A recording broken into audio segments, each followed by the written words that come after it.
Magkikilay nga ni ang babaeng ini para turuan kayo magkilay. Yes! Ganyan. So, yan, nakikita niya. May guhit na siya kasi hindi ko na pinakita kasi ang tagal ko mag-guhit na kinay. So, ayan. Kaya pinapakita ko naman sa inyo kung paano ko siya ikalat. At magmukha akong tanga. Charot.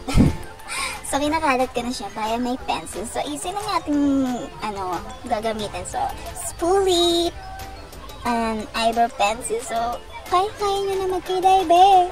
Pag di pa rin kayo marunong, ewan ko na lang sa inyo. So, ayan. So, yan. Ginagamit ako lang siya ng spoolie para ikalat ang mga product.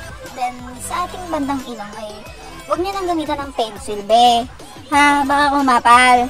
Kapal na nga ng mukha mo. Kapal pa ng kilay mo. Parang... So, ayan.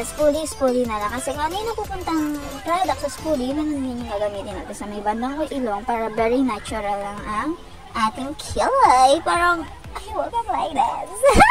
Ganun lang.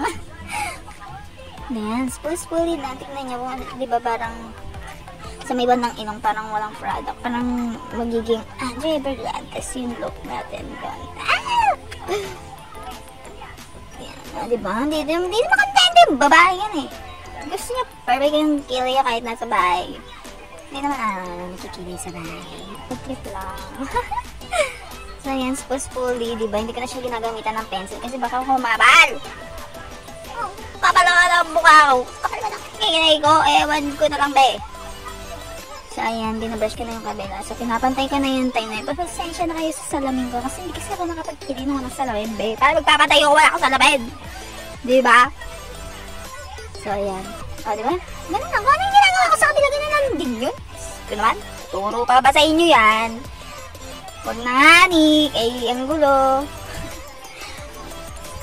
Hindi ka rin makadaan. Ayan, diba? Medyo, na.